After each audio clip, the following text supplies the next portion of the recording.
Hello friends, પન્નાની રસોઈમાં તમારું સ્વાગત છે। તો આજે હું તમારી સાથે એવી મીઠાઈ શેર કરું છું જે દિવાળીમાં તો ખવાય જ છે, સાથે સાથે દિવાળી પછી પણ આ વધુ ખવાય છે।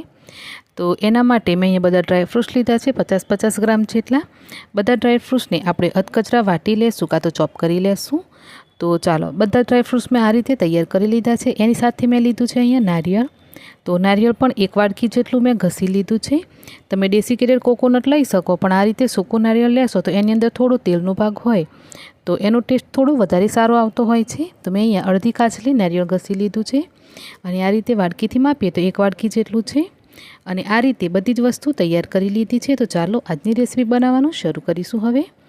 તો અહીંયા આપણે મીઠાશ માટે 1 વાડકી સાકર લેશું અને સાકરનો આપણે પાવડર તૈયાર કરી લેવાનો છે। તો મેં અહીંયા સાકર લીધી છે, તમે એની જગ્યાએ ખાંડ પણ દળી શકો છો, ખાંડનો પાવડર લઈ શકાય।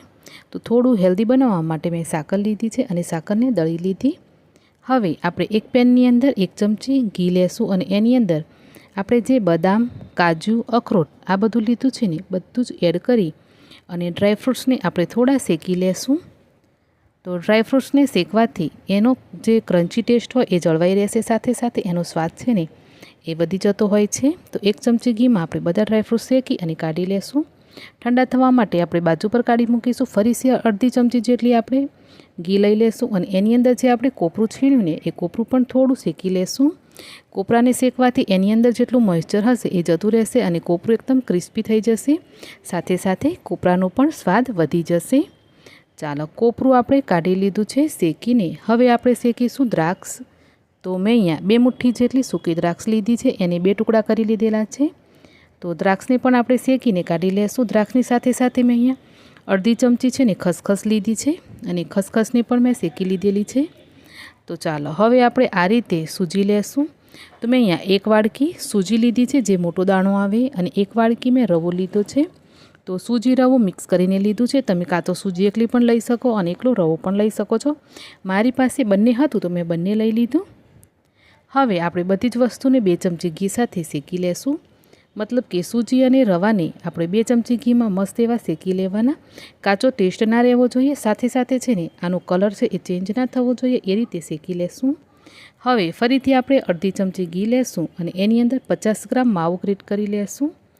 તો માવો લેવો હોય તો લઈ શકાય, ના લેવો હોય તો સ્કીપ કરી શકાય। માવો લેવાથી ટેસ્ટ સારો આવશે અને માવો પણ વધારે ક્વોન્ટિટીમાં મેં નથી લીધો, ફક્ત 50 ગ્રામ જ લીધો છે।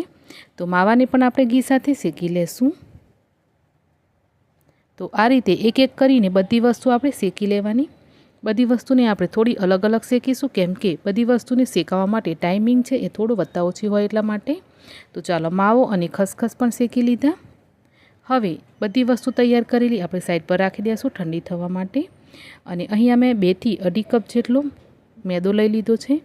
મેદાના સ્વાદ પ્રમાણે આપણે મીઠું લઈ લેશું અને એની સાથે જ 1 થી 1.5 ચમચી પીસેલી ખાંડ લેશું, મતલબ ખાંડનો પાવડર લેશું। તો આ રીતે મેદાને ગૂંથતા પહેલાં આપણે એની અંદર થોડું મીઠું, થોડું ઘીનું મોવણ અને થોડું આપણે 1 ચમચી જેટલું ખાંડનો પાવડર નાખીશું ને તો આનાથી જે નાસ્તો બનશે એકદમ ક્રિસ્પી બનશે। હવે મોણ માટે આપણે 2 ચમચી જામેલું ઘી લેશું અને બધી જ વસ્તુ મિક્સ કરી સરસ એવું મોણ લગાવી લેશું અને ત્યાર પછી આપણે થોડું થોડું કરી પાણી એડ કરીશું અને એકદમ સખ્ત એવો લોટ બાંધી તૈયાર કરીશું। તો આ લોટ છે એકદમ ઢીલો કે પછી એકદમ કડક નથી બાંધવાનો, સેમી સોફ્ટ એવો લોટ બાંધી તૈયાર કરવાનો છે। ઢીલો બાંધશો તો નાસ્તો બનાવતી વખતે હાથમાં આજુબાજુ ચોંટશે વધારે અને શેપ સારો નહીં આવે, સાથે સાથે એકદમ કડક બાંધશો તો નાસ્તો તો બનશે પણ જ્યારે તેલમાં જઈ અને એ કદાચ ફાટી પણ શકે છે, કેમ કે બરાબર બંધ નહીં થાય તો આપણને ખ્યાલ નહીં આવે। તો એના માટે આપણે સેમી સોફ્ટ એવો સરસ એવો લોટ બાંધી તૈયાર કરવાનો છે।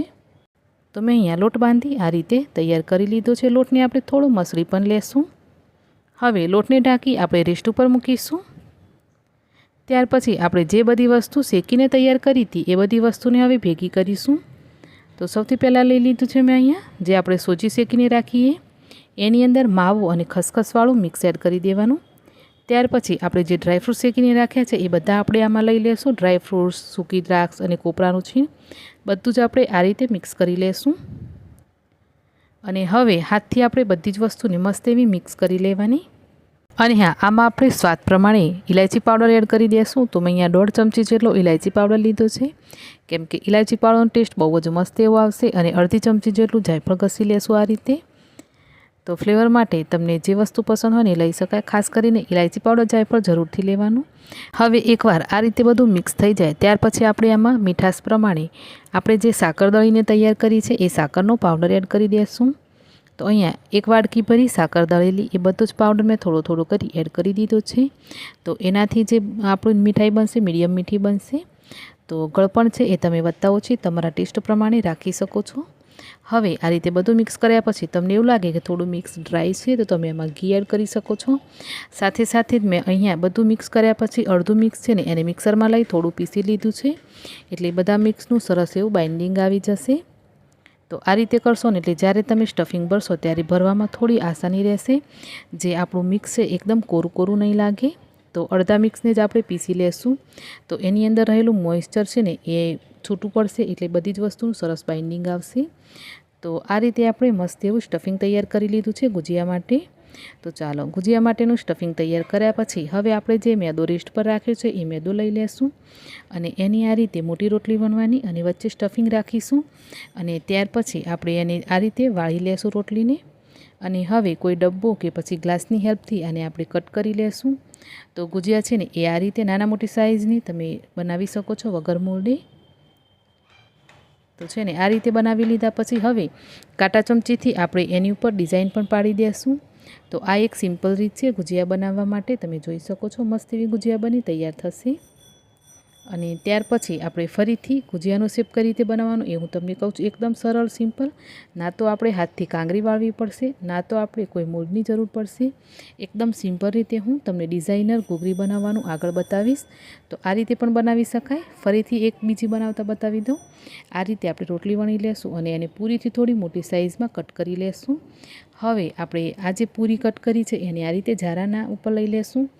તો જારો છે ને એને ઉલટો પકડી આ રીતે પૂરી રાખી દેવાની અને થોડું આ રીતે દબાવી દેવાનું, એટલે ઉપરથી ડિઝાઇન મસ્ત એવી બની જશે। તો હવે આ પૂરીને આપણે કાઢી લેશું અને જે ડિઝાઇનવાળો ભાગ છે ને એને આપણે નીચેની તરફ રાખીશું અને પ્લેન ભાગની ઉપર આપણે સ્ટફિંગ ભરીશું અને ત્યાર પછી આ રીતે એને ફોલ્ડ કરીશું। તો પહેલાં બંને બાજુથી આપણે એને આ રીતે સીલ કરી દેવાનું અને ત્યાર પછી આપણે ગુજિયાનો શેપ આપીશું। જો તમને એવું લાગે ખુલ્લી જશે તો તમે પાણી લગાવીને આને ફોલ્ડ કરી શકો અને હવે કિનારીઓ બરાબર દબાવી અને કાઢી લેવાની આ રીતે। અને જે કિનારી તમે કાઢી છે એને તમે કાંગરી પણ વાળી શકો છો। કાંગરી ના વાળવી હોય તો આની ઉપર પણ આપણે કાંટા ચમચીથી જે પહેલાં ગુજિયામાં ડિઝાઇન પાડી એ રીતે ડિઝાઇન પાડી લેવાની। તો છે ને મસ્ત એવી એકદમ સિમ્પલ રીતે બનતી આપણી ડિઝાઇનર ગુજિયાની રેસીપી। તો આ જ રીતે જારાની મદદથી બધી જ ગુજિયા બનાવી તૈયાર કરી લેશું અને એકદમ મીડિયમ તેલ ગરમ કરી તેલની અંદર રાખી ફ્રાય કરીશું।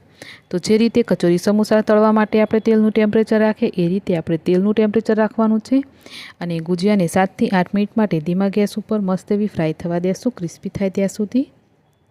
તો એકદમ ડાર્ક બદામી રંગ જેવો આવી જાય ગુજિયા ઉપર ત્યાં સુધી એને આપણે ફ્રાય કરી લેશું અને પછી કાઢી લેશું। અને સેમ આ જ રીતે આપણે બધી ગુજિયા બનાવી તૈયાર કરીશું। તો છે ને ફ્રેન્ડ્સ, એકદમ સિમ્પલ રેસીપી ગુજિયા બનાવવા માટે, ના તો મોલ્ડ જોઈશે ના તો કોઈ પણ પ્રકારની કાંગરી વાળવાની ઝંઝટ છે। એકદમ સિમ્પલ રીતે પણ હા એકદમ ડિઝાઇનર આપણી ગુજિયા બની તૈયાર થશે।